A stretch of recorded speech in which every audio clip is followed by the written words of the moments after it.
नमस्कार. Simply spiritual मध्ये मी श्रद्धा पुन्हा एकदा घेऊन आले आहे एक नवीन एपिसोड. आणि इतक्या दिवसांपासून आपण पाहत आहोत माझे अनुभव किंवा मेरे अनुभव, या माझ्या मिनी सिरीज मधले एपिसोड्स. आणि त्यांना खूप छान तुमचा प्रतिसाद मिळतो आहे. आणि मला खूप लोकांनी म्हटलं की त्यांना पण त्यांचे अनुभव शेअर करायला नक्की आवडेल माझ्या पॉडकास्टवर. तर सर्वांचे खूप खूप वेलकम आहे. आणि आजचा जो एपिसोड आहे यात परत एकदा तुमच्या सगळ्यांच्याच ओळखीच्या गेस्ट म्हणजेच श्रीमती मनीषा साधू काकू या येणार आहेत. आणि आज जो टॉपिक आम्ही घेतलेला आहे तो आहे एक खूपच महत्वाचा मास, महिना. खूपच महत्वाचा ह्याच्याकरता कारण लहानपणापासूनच आपण त्याच्याबद्दल ऐकत आलो आहोत. आणि खूप त्याचं महात्म्य आहे. तो म्हणजे कार्तिक मास. आणि त्याच्याबद्दल सांगायला, त्याच्याबद्दल माहिती द्यायला परत एकदा मनीषा काकू इथे येणार आहे. आणि मागचे सगळेच एपिसोड त्यांनी जे पण आम्ही लोकांनी रेकॉर्ड केले, तुमचा खूप छान त्याला प्रतिसाद मिळाला आहे. आणि काकूंनी पण खूप छान डिटेलमध्ये सगळ्याच टॉपिक्स बद्दल माहिती दिली. आणि आज पण मला खात्री आहे की कार्तिक मासाबद्दल सुद्धा खूप छान त्या माहिती देणार आहे. अर्थातच वेळेची आमचं जे बंधन असतं त्याच्यामध्ये पुष्कळशा गोष्टी आम्हाला सोडाव्या पण लागतात. पण आम्ही नक्कीच काही जर राहिलं तर आम्ही आणखीन एक एपिसोड करू त्याच्याबद्दल. पण आज कार्तिक मासाबद्दल ज्या मेन मुख्य ज्या गोष्टी आहेत त्या सांगायला मनीषा साधू काकू इथे येतात आहे. आणि आता स्वागत करू श्रीमती मनीषा साधू यांचं. नमस्कार काकू. सिम्पली नमस्कार. सिम्पली स्पिरिच्युअल पॉडकास्टमध्ये पुन्हा एकदा तुमचं स्वागत. आणि आम्ही सगळेच लोक उत्सुक आहेत ऐकायला की आता आजचा आपला विषय काय आहे. तर जसं आपण ठरवलंय की आता कार्तिक मास याबद्दल तुम्ही माहिती देणार आहात आज. तर आपण सुरू करू. तर पहिला प्रश्न माझा असा आहे की कार्तिक मास म्हणजे लहानपणापासून सगळ्यांनीच ऐकलेलं असतं ह्याच्याबद्दल. आणि पण ह्याचं नक्की काय महत्व आहे या मासाचा आणि कुणाची पूजा ह्याच्यामध्ये आपण सगळ्यात जास्ती होते ते तुम्ही सांगा. बरोबर. नमस्कार. आणि मी माझ्या विषयाला सुरुवात करते. हिंदूंच्या मराठी पंचांगानुसार मराठी 8वा महिना आपण लहानपणापासून शिकवतो, चैत्र, वैशाख, ज्येष्ठ, आषाढ. त्यानुसार मराठी 8वा महिना म्हणजे हा कार्तिक मास.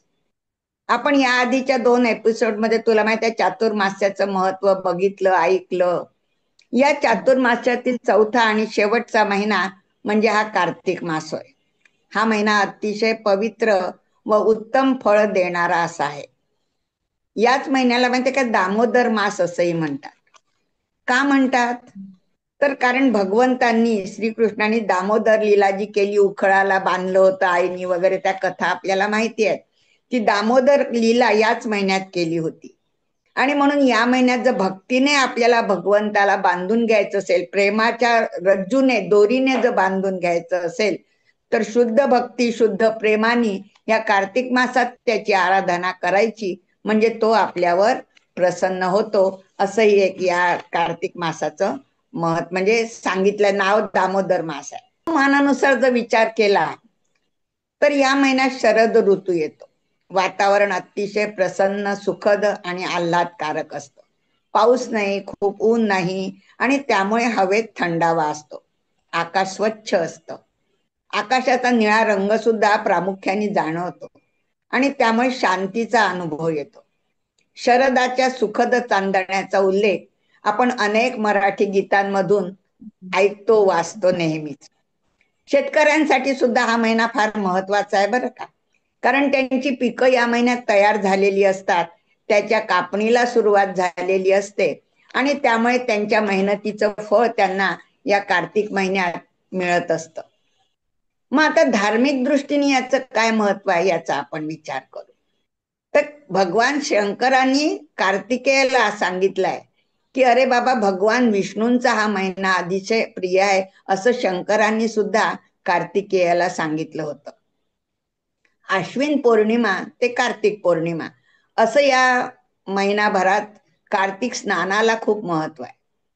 हं. आळस सोडून उत्तम अशा व्रताचं पालन करायचं आणि याचं पुण्य प्राप्त करायचं. तर काय करायचं? तर ब्रह्ममुहूर्तावर उठायचं, सूर्योदयापूर्वी स्नान करायचं आणि पहाटेच देवाची काकड आरती करायची. बहुतेक देवळांमधून स्त्री पुरुष एकत्र येऊन ही काकड आरती करतात. पण ज्यांना देवळात जाणं शक्य नाही ते घरीच महिनाभर ही काकड आरती करतात. या महिन्यात गंगा स्नानाला फार महत्व आहे. कुठल्याही नदीला आपण गंगा म्हणतो. तर आपल्या हम्म. घराजवळ आपल्याला जिथे सोयीचं असेल त्या ठिकाणी जाऊन कमीत कमी एकदा तरी महिनाभरात हे गंगा स्नान करायचं, दीपदान करायचं, गंगेत दिवे सोडायचे, तुलसी पूजन, दीपपूजन, आवळी पूजन, अन्नदान अशा रीतीच्या अनेक गोष्टींना या महिन्यात फार महत्व आहे. तुला माहिती असेल की पूर्वी, आता आता तर नाही फारसं, पण पूर्वी बायका घरी तुळशीजवळ या महिनाभर कार्तिक मास काढायच्या रांगोळीचा. रांगोळीनी हम्म. ती आपली कला त्याच्यातून दाखवायच्या बरं का. शंख, चक्र, कमळ, गोपद्म, गाई गोरा, गदा, ओम, स्वस्तिक अशा तऱ्हेची शुभचिन्ह रांगोळीने काढून त्याची पूजा करायच्या. त्याला कार्तिक मासाची रांगोळी असंच नाव होतं. आजकाल टाईल्सवर वगैरे असं पेंट केलेल्या पण अशा कार्तिक मासाच्या रांगोळ्या निघाल्या आहेत. वेळ नाही, वेळेअभावी आपण त्याचं पूजन सहज करू शकतो. आणि कार्तिक मासाचं खरं तर महत्व अजून एक असं सांगता येईल की हा खरं तर दक्षिणायनात येतो. दक्षिणायनमध्ये मृत्यू येऊ नये असं आपण म्हणतो. पितामह हम्म. भीष्मांनी सुद्धा आपला देह शरपंजरी ठेवला होता आणि हम्म. उत्तरायण लागल्यावरच आपला देह त्यांनी त्यागला. पण ह्या कार्तिक महिन्यात मृत्यू येणं मात्र खूप शुभ समजल्या जातं. कारण तो आत्मा सरळ मोक्ष प्राप्त करतो, सरळ वैकुंठालाच जातो. व्यक्तीला मागील पापापासून मुक्तता मिळते आणि नरक किंवा इतर कोणत्याही दुःखद योनीमध्ये त्याला जन्म घ्यावा लागत नाही, इतकं या कार्तिक मासाचं महत्व सांगितलेलं आहे. सर्व ग्रंथात जसे वेद श्रेष्ठ आहेत, सर्व तीर्थात नारायण तीर्थ म्हणजे बद्रीनाथाश्रम श्रेष्ठ आहे. सर्व नद्यांमध्ये गंगा नदी श्रेष्ठ आहे. सर्व युगामध्ये सत्ययुग श्रेष्ठ आहे. तसंच सर्व या मासांमध्ये कार्तिक मास हा सर्वात श्रेष्ठ आहे असंच सर्वीकडे सांगण्यात आलंय. म्हणजे आपण म्हणतो असं नाही, तर हम्म. या पद्मपुराणातही याचा उल्लेख असा आलेला आहे. आणि एवढंच नाही तर स्कंद पुराणामध्ये सुद्धा सर्व मासांचा राजा म्हणून या कार्तिक मासाचा उल्लेख आलेला आहे. हम्म. आता तू म्हणशील की हे कशावरून, तर याचं कारण असं की या कार्तिक महात्म्य सांगणारी एक पोथी आहे. कार्तिक महात्म्य ज्याला म्हणतात, ही पोथी आहे. आणि जसं कार्तिक स्नान सुरू झालं, काकड आरती सुरू झाली की अनेक देवळांमध्ये गुरुजी ही पोथी वाचतात. जसं भागवत ऐकायला श्रोते येतात की नाही, बायका वगैरे, हम्म. तसं हे पोथी ऐकायलाही लोक येतात, कार्तिक महात्म्य ऐकायला. कारण या पोथीमध्ये अनेक अशा तऱ्हेच्या कथा सांगितलेल्या आहेत, कथारूप आहेत. आणि प्रत्येक कथेतून काय, तर कार्तिक मासाचं महत्व, व्रत हे सांगितलेलं आहे. तर या हम्म. काही ज्या कथा आहेत, अनेक कथा आहेत, प्रत्येक अध्यायाची एक कथा, ती छोटे छोटे अध्याय असणारी ती पोथी आहे. तर या कथा, काही कथा ब्रह्मदेवांनी नारदांना सांगितल्या आहेत. काही कथा भगवान श्रीकृष्णांनी स्वतः सत्यभामेला सांगितल्या आहेत. तर काही कथा नारदांनी राजा भृगूला सांगितलेल्या आहेत, असा उल्लेख त्या पुस्तकामध्ये आपल्याला आढळतो. त्यातल्या काही कथा, आता इतकं तर ती प्रत्येक अध्यायाची एक कथा मी सांगू शकत नाही, पण मी काही हम्म. त्यातल्या थोड्याशा कथा एक दोनचा उल्लेख करून सांगणार आहे.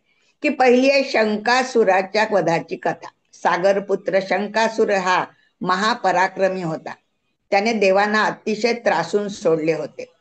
त्या देवांची शक्ती वेदमंत्रात आहे, म्हणून मी त्यांचेच अपहरण करतो असे म्हणून त्यांनी सर्व वेदमंत्र समुद्रात लपवून ठेवले. सर्व देव भगवान विष्णूकडे गेले. तेव्हा त्यांनी सांगितले, त्या कार्तिक महिन्यात माझा वास जलामध्ये राहील, त्यासाठी तुम्ही मात्र माझी आराधना करा. विष्णूंनी मत्स्यावतार धारण केला आणि ते वेद सर्व परत आणले. गंगा व यमुनेचा संगम आहे, त्या ठिकाणी त्याला तीर्थराज असं मानतात आणि त्या ठिकाणी पितरांचं श्राद्ध करतात आणि त्यांना उत्तम गती मिळते, असं तर पवित्र स्थान समजलं जातं. दुसरी कथा आहे सत्यभामा श्रीकृष्णाला विचारते अशी आहे. की सत्यभामा म्हणते की भगवान, मी तुमची पत्नी झाले या जन्मी, पण मी असं कोणतं पुण्य केलं होतं की अरे भगवान विष्णूची पत्नी होणं काय श्रीकृष्णाची सोपी गोष्ट आहे का? तर हम्म. मी काय पुण्य केलं होतं मागच्या जन्मी? त्यासाठी भगवान तिला सांगतात की वेद शर्मा नावाच्या ब्राह्मणाची कथा सांगतात की त्याची गुणवती नावाची कन्या होती. ती दरवर्षी कार्तिक मासाचं व्रत करीत असे. गंगा स्नान, तुलसी पूजन, आवळी पूजन, जपदान इत्यादी, आणि त्या पुण्याईमुळे ती तू होती आणि त्या पुण्याईने या जन्मी तुला माझी प्राप्ती झाली. याप्रमाणे धर्मदत्त नावाच्या धर्मज्ञ ब्राह्मणाची एक कथा आहे, ज्यांनी कलदा नावाच्या स्त्रीचा उद्धार केला, जी स्त्री या कार्तिक या व्रतानीच उद्धरली होती. धनेश्वर ब्राह्मणाची कथा आहे, ज्यांनी कार्तिक व्रताच्या पुण्याने एका राक्षसीचा उद्धार केला. नंतर विष्णुदास ब्राह्मणाची एक कथा आहे, ज्या कथेमध्ये तुलसी पूजनाचं महत्व, तुलसीचं पूजन का करायचं, ही कथा त्यांनी सांगितली आहे. त्यानंतर जय विजयाच्या पूर्वजन्मीची ही कथा एका अध्यायामध्ये आली आहे. एका अध्यायामध्ये हरिमेधा, सुमेधा अशा ब्राह्मणांची कथा येते. त्याच्यात त्यांनी तुलसीची उत्पत्ती कशी झाली आणि तुलसी महात्म्य सांगितलंय. राजा चोळाची ही एक कथा या अध्यायात, या पुस्तकात आली आहे, महात्म्यामध्ये आली आहे. असं अनेक कथा आहेत, पण अनेक थोडे थोडे नावं घेऊन मी तुला सांगते. आणि या प्रत्येक कथेमध्ये काय सांगितलंय की कसं करायचं व्रत, जे आपण विधी म्हणतो, कार्तिक मासाचं व्रत विधी, काय विधी आहे, काय करायचं आणि त्याचे फायदे काय. तर सर्व या कथांमधून जे सार निघतं ते असं की तुम्ही सकाळी उठा, प्रातस्नान करा, काकड आरती करा, तुलसी पूजन करा, आवळी पूजन करा, गंगा स्नान म्हणजे कुठेतरी तीर्थाच्या ठिकाणी जाऊन स्नान करा, दीपदान करा, अन्नदान करा, कथा श्रवण करा, सत्संग करा, जागरण करा, दान धर्म, गीता पाठ, अशा अनेक ज्या पुण्य आपण ज्या ज्या भक्ती मार्गातल्या ज्या काही आपल्या गोष्टी आहेत त्या तुम्ही सतत करा. आणि नदी, जल, आवळा, तुलसी याचं विशेष महत्व या महिन्यात याच्यासाठी आहे की या महिन्यात भगवंताचा वास, स्वतः भगवंत त्या ठिकाणी हजर असतात. जलामध्ये, आवळ्यामध्ये, तुलसी जवळ भगवंताचा वास असतो आणि म्हणून त्याच्या सान्निध्यात जायचं, त्याची आराधना करायची, त्याची पूजा करायची, त्याला दीपदान द्यायचं. ते कशासाठी, तर हे अक्षय फल देणारं आहे. हे जे व्रत आहे हे सर्व केल्याने आपल्याला अक्षय फल मिळतं. पाप दुःखातून, पापातून मुक्तता मिळते. रोगांपासून, शोकांपासून सुद्धा मुक्त होता येतं. जन्म मृत्यूच्या फेऱ्यातून सुटका होते, सहज मोक्ष प्राप्ती होते, शेवटी सायुज्य मुक्ती मिळते. असे म्हणतात की या पुण्य करणाऱ्याच्या सहवासाने, दर्शनाने सुद्धा त्याच्या पुण्याचा काही भाग आपल्याला प्राप्त होतो. आणि म्हणूनच आपल्याकडे मला वाटतं सत्संगाचं महत्व जे सांगितलंय ते यासाठीच आहे की तुझ्या नुसत्या सहवासाने सुद्धा त्यातलं काही पुण्य, काही चांगल्या गोष्टी आपल्याला प्राप्त होत असतात. असा हा सर्व कथांमधून त्यांनी एक जनरल जे आपलं व्रत आणि त्यातून होणारे फायदे हे जे सांगितले किंवा मला दिसले ते मी या ठिकाणी एकत्रितरित्या प्रत्येक कथेचं न सांगता या ठिकाणी सांगितलेलं आहे. तर हे तुम्ही खूप छान सांगितलं काकू. तर आता ह्याचं जसं तुम्ही सांगितलं की पोथी आहे कार्तिक मासाची, पण आता सगळ्यांना, जसं तुम्ही आधीच बोलला की हो सगळ्यांनाच वेळ नसतो की इतकी पूर्ण पोथी आणि हो इतक्या सगळ्या कथा वाचू शकतील. पण असं काही आणखीन, कारण मी तर आता लहानपणापासून आपण आपल्याकडे पाहतच आलोय की आई आजी हे सगळं कार्तिक मासामध्ये काहीतरी नेम धरतात. तर हा दिव्याचं जसं की दिवा लावतात मंदिरामध्ये किंवा लवकर उठून अंघोळ वगैरे. तर असे ह्याच्यामध्ये काही सोपे मंत्र, जप, तप काही आहे का की ज्यांना वेळेअभावी त्यांना पोथी नाही वाचता येते, पण असं काहीतरी करता येऊ शकतं? ते हो, काही अगदी तशी बरोबर. आणि माहिती. आजच्या काळात तर हे फार आवश्यक आहे, कारण सगळेच नोकरीच्या निमित्ताने बाहेर पडतात. बाहेर. इतकं रोज हम्म. पोथी घेऊन बसणं शक्य नाहीये. पण त्यामुळे काय झालं की या सर्व कथांच्या द्वारे विष्णू आणि लक्ष्मीच्या आराधनेचं शेवटी महत्व आपल्या मनावर बिंबवण्याचा, सांगण्याचा प्रयत्न केलेला आहे इन जनरल, की तुम्ही भक्ती मार्गाला लागा, हाच त्याच्यातून संदेश दिला असतो. तर वेळेअभावी आपण बरंच काही करू शकतो. ओम नमो भगवते वासुदेवाय, ओम नमो नारायणाय याचा जप हम्म. करू शकतो. विष्णू सहस्रनाम म्हणू शकतो. ओम विष्णवे नमःचा जप करू शकतो. पुरुष सुक्त, गजेंद्र वृक्षाचा पाठ, गीता पाठ, काहीच नाही तर हरे कृष्ण कृष्ण कृष्ण हरे हरे, हरे राम राम राम. अरे हा तर मंत्र आपण जाता येता, घरात काम करताना म्हणू शकतो. स्वादा सोपा मंत्र आहे. असे जप मंत्र इत्यादी द्वारे सुद्धा भगवंताचं स्मरण करायचं, भक्ती करायची, हाच त्याच्या मागचा उद्देश आहे. ध्रुवाला अढळपट देणारे, गजेंद्राला मोक्ष प्राप्त करून देणारे, भक्तांवर प्रसन्न होणारे, कृपा करणारे असे विष्णू भगवान आहेत. आणि म्हणून त्यांचं स्मरण या महिन्यात जास्तच करायचं. कारण या महिन्यात केलेल्या भक्तीचं फळ अनंत पटीने वाढतं, असं सर्व पुराणांमध्ये सुद्धा सांगितलंय. सहस्र पटीने त्यांनी म्हटलंय, सहस्र पटीने आपल्याला, म्हणून आपण म्हटलं की जास्तीत जास्त पट आपल्याला त्याचं पुण्य वाढतं. आणि म्हणून आषाढ शुद्ध एकादशी ते कार्तिक शुद्ध एकादशीचा एक महिना म्हणजे 30 दिवस हे कार्तिक मासाचं व्रत आपण अंगीकारायचं, स्वीकारायचं, की ज्यामुळे आपण भक्तीमध्ये राहू, भक्तीमध्ये रत राहू, आणि त्यामुळे आपलं मन, वाणी, क्रिया या शुद्ध होतील. अशा रीतीचं हे सर्व जप जाप्य आपण आपल्याला जे शक्य होईल ते आपल्या वेळेनुसार काही ना काहीतरी मात्र नक्की केलं. करायचं. तर आपण मागे चातुर्मासाचं जे एपिसोड केले होते त्याच्यात तुम्ही इतकं चातुर्मासाचं जे महात्म्य सांगितलं, आणि आता कार्तिक मास म्हणजे अजून त्याच्यापेक्षा जास्ती, म्हणजे 4 महिन्यांमध्ये हा मास आणखीन जास्त ह्याचं महत्व आहे. म्हणजे जसं तुम्ही बोलला की किती पटीनी त्याचं आपल्याला पुण्य हो मिळतं, हो तर खरंच हो, नक्कीच. खूप छान आहे. तर तसं काकू, जसं ह्याच्यामध्ये व्रतवैकल्ये काही काही जे असतात, लोक जे नेम धरतात, तर तसं काय काय तुम्ही जे सांगितलं की गंगा स्नान करायला जातात किंवा असं, पण अं, त्याच्यात पण काही सोपे असं काही असू शकतं ना, की ज्यांना नाही जाता येते लांब, पण हो, तेच रोजचं मी जे सांगितलं की थोडं. ते गंगा स्नान आपण जवळच्या घराजवळच्या घरीच आपण गंगेचं नाव घेत किंवा परमेश्वराचं नाव घेत आपण स्नान करायचं, हं, म्हणजे पोचलं ते सर्व. शेवटी हं, आपण त्या भगवंताची भक्ती करायची. आपलं मन जे बरोबर. भरकटलेलं असतं, आपण जे संसारामध्ये आपल्या व्यवसायामध्ये मग्न झालेलं आहोत, आपल्याला आपण वेळ नाही म्हणतो, पण त्यासाठी साधे साधे विष्णवे नमा विष्णवे नमा विष्णवे नमा म्हणत राहा, हरे कृष्ण म्हणत राहा. असं सोपे सोपे मार्ग आपल्याला आहेत. आणि त्यातही पुढे असं आहे की या महिन्यात जे काही सणवार उत्सव येतात हं, त्याच्या हं. निमित्तानेही आपल्याला ही भक्ती अनायसे घडत असते, अनायसे घडते, ज्याच्या नकळत आपण ते सर्व करत असतो. तर मी तुला तर या महिन्यात येणारे सण कोणते, उत्सव हं, कोणते, हं. कार्तिक महिन्यातले हे सांगणार आहे. आता हा कार्तिक महिना जो सुरू होतो त्याच्या 2 दिवस आधीच पहा, आश्विन कृष्ण चतुर्दशीला दिवाळीची नरक चतुर्दशी येते.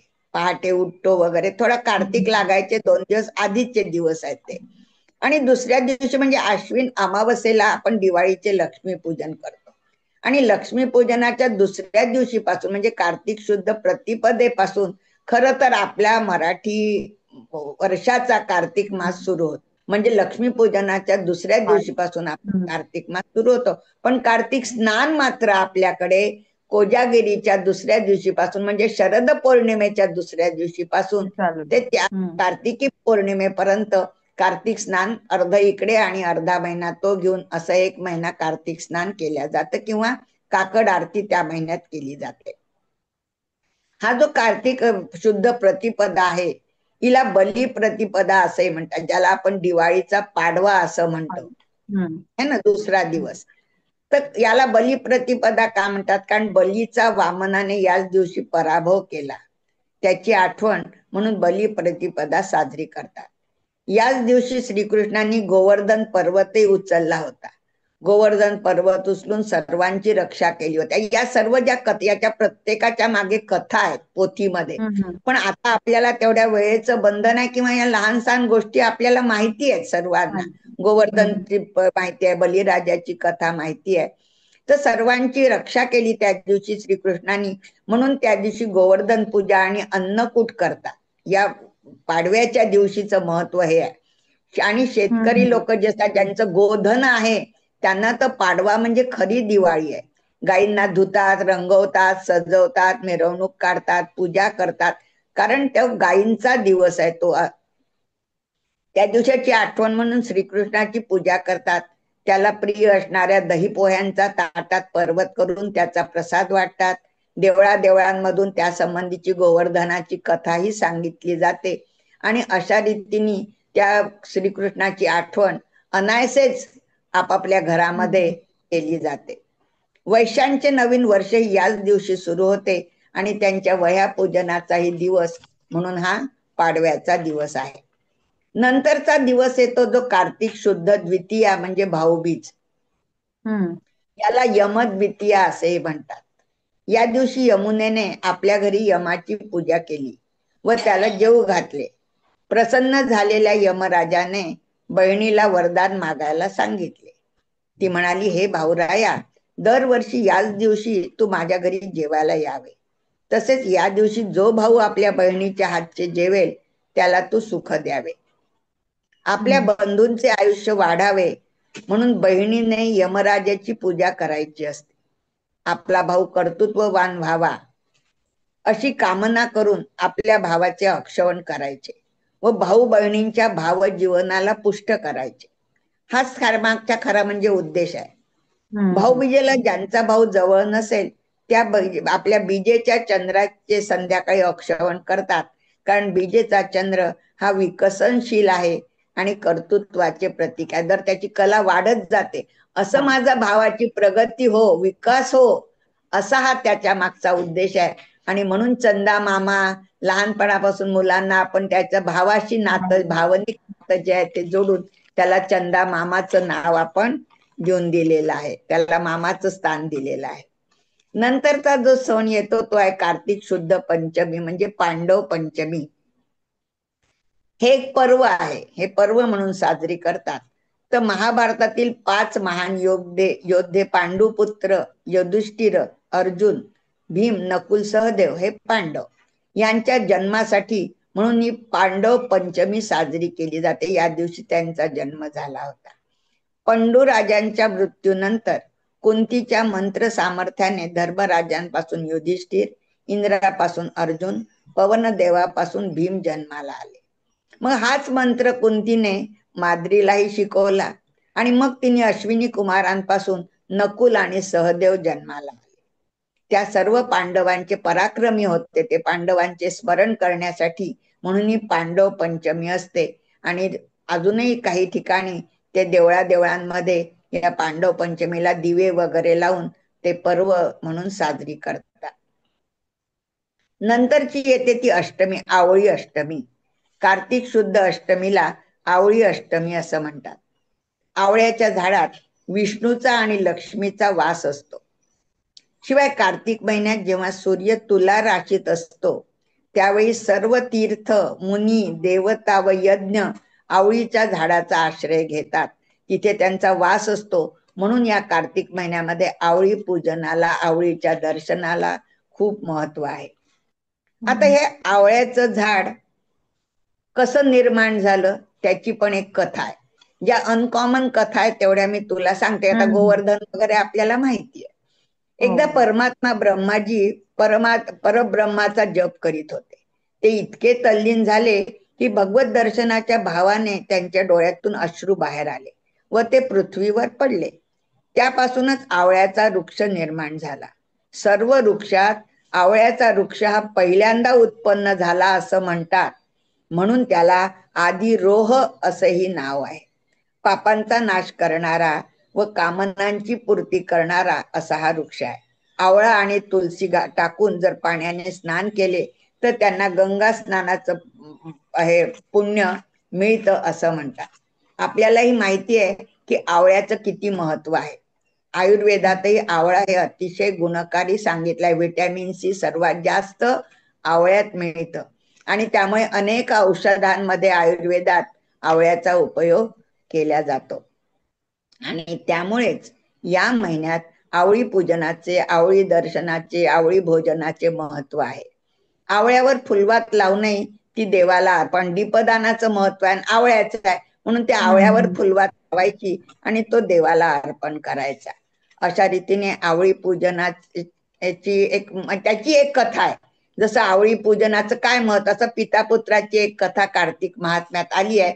पण ती आज मी तुला सांगत आहे. पण त्याची प्रत्येक याची एक एक कथा त्या ठिकाणी त्या हम्म. कार्तिक महात्म्य पोथीमध्ये आलेली आहे.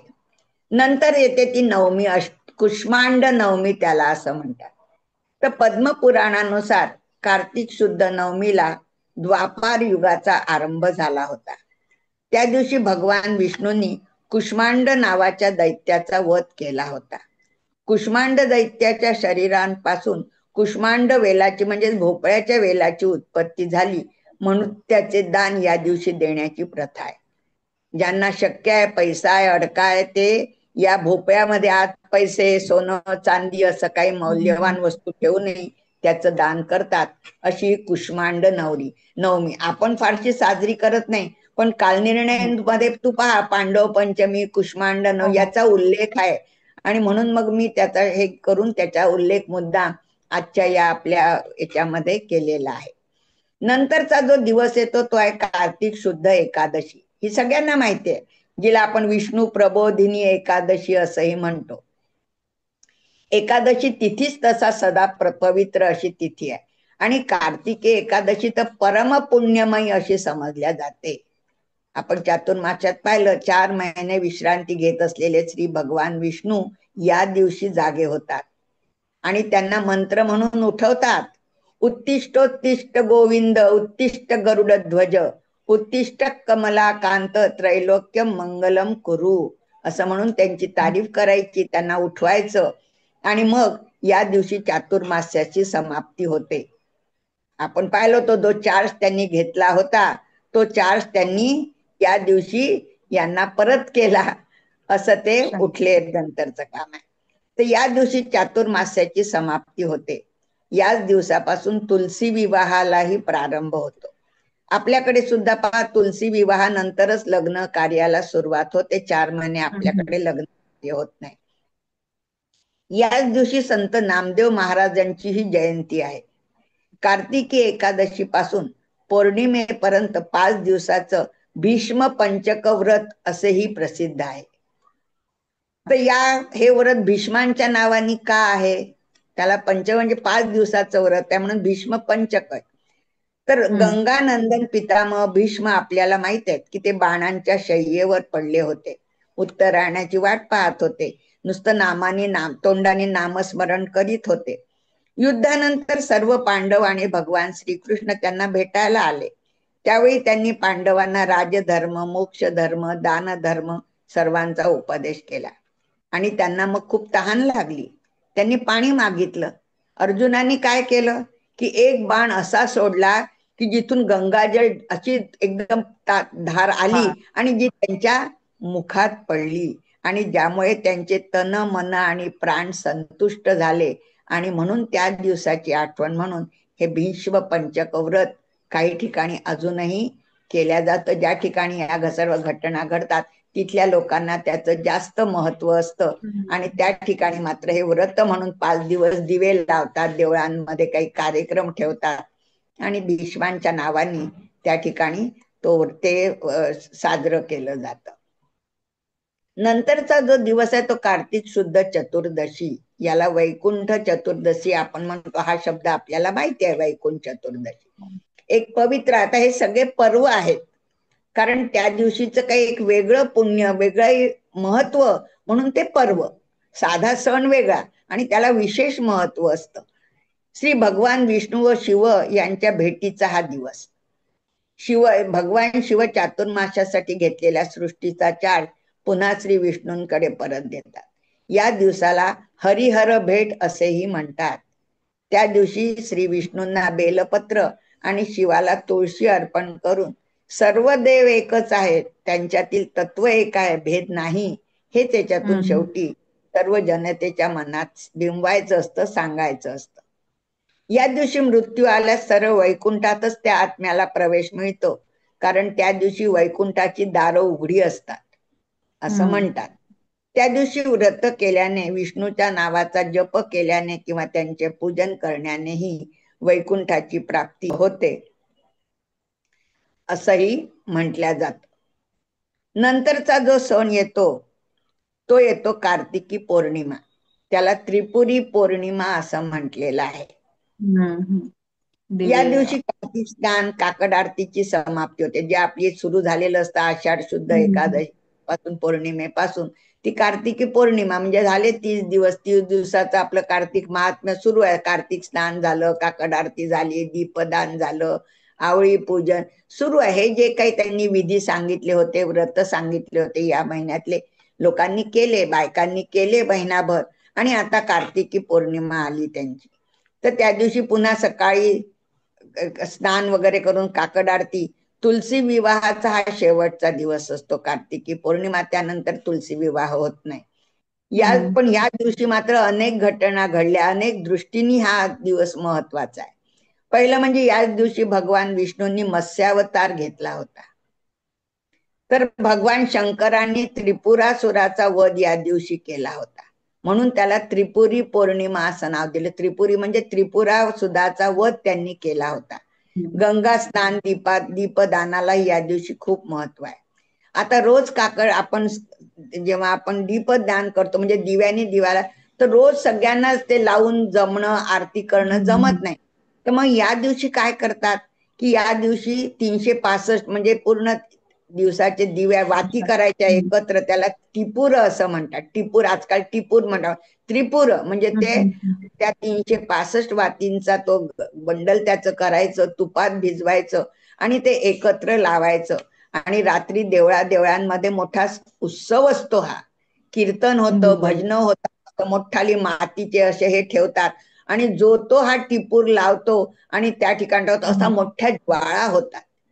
आपल्या इथे रामटेकला अजूनही गडावर असा टिपूर जाळतात, जो आजूबाजूच्या प्रदेशातून नागपूर पर्यंत तो प्रकाश आपल्याला उंच बिल्डिंग वरून दिसतो. असा टिपूर जाळण्यात बहुतेक सगळ्या देवळांमध्ये टिपुरी पौर्णिमा मोठ्या उत्साहात साजरी करतात. त्रिपुरासुराचा वध झाला म्हणून सर्व देवदेवता आनंदित झाले. आता राक्षसच होते देवांना त्रास देणारे, भगवानांनी त्यांचा वध, त्यांना दीप लावून दिले. आणि मग त्यांनी काय केलं, आपण जसा आनंद दिवाळी तसं त्यांनी दिवाळी साजरी केली. देवांनी दिवे लावले, आनंद मनवला आणि म्हणून या दिवसाला देव दिवाळी असंही म्हणतात. आपल्याकडे देवळांमधून सुद्धा पाहतो खूप सारं त्या दिवशी रोषणाई केली असते. त्रिपुरी पौर्णिमेला देवळात दिवे लावतात. ज्या ज्या देवळामध्ये दीपमाळ असते, तो दीपमाळ तुला माहित असतील, असे सिमेंटचं बांधलेलं असतं, मध्ये मध्ये अशा पंक्ती ठेवायला, मग रुंद अरुंद अरुंद अरुंद होत असा तो हे असतो पिरॅमिड, आणि त्याच्यावर दिवे ठेवायची सोय असते. आणि या त्रिपुरी पौर्णिमेला त्या पूर्ण याच्यामध्ये दिवे लावतात.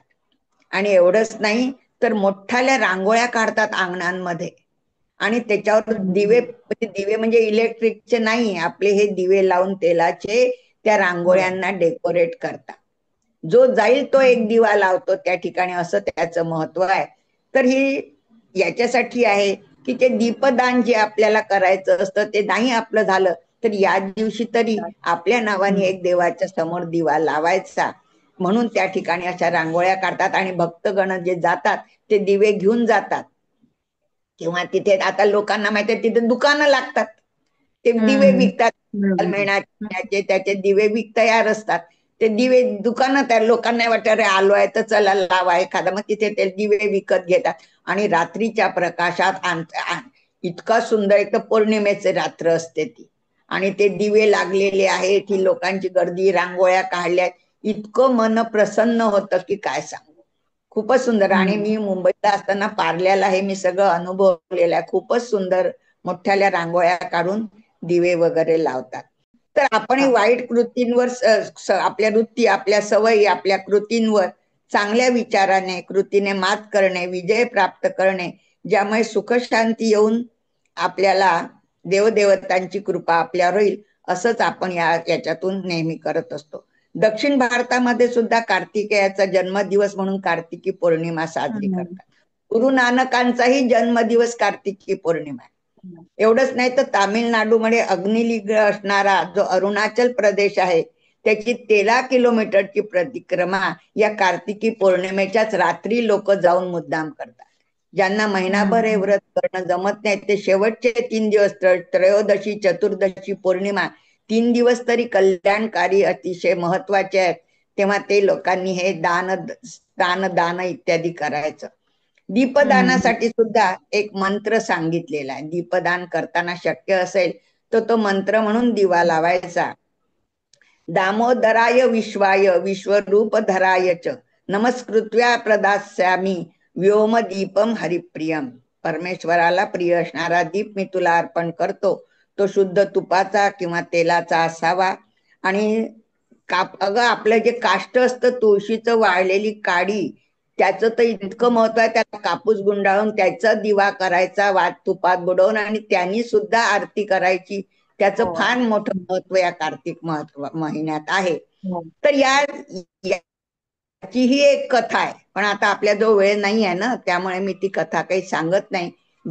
हो. दीपदानाचीही एक सुंदर कथा याच्या कार्तिक महात्म्यामध्ये आली आहे.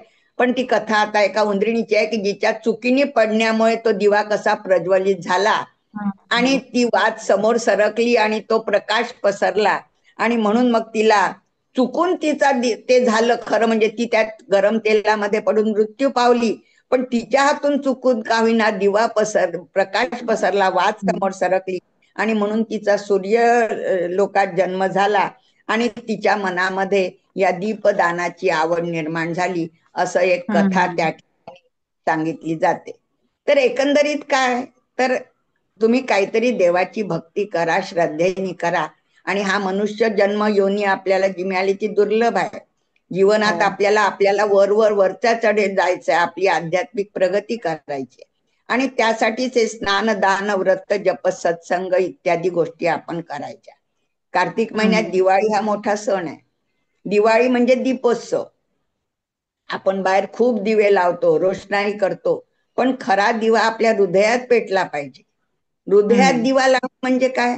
निश्चित प्रकारच्या जाणीवेने त्यामागील विचार समजून प्रत्येक सण उत्सव साजरा करणे, त्याच्या मागचा उद्देश समजून घेणे, जुने वैर विसरून शत्रूंना शुभचिंतन करायचं. गळा भेट करतो दिवाळीला, आपण भेटी देतो. कशासाठी? हे शत्रुत्व आपल्यामध्ये मित्रत्वामध्ये त्याचं रूपांतर व्हावं म्हणून, शुभ संकल्प करायचा, यासाठीच हे सणवार उत्सव असतात.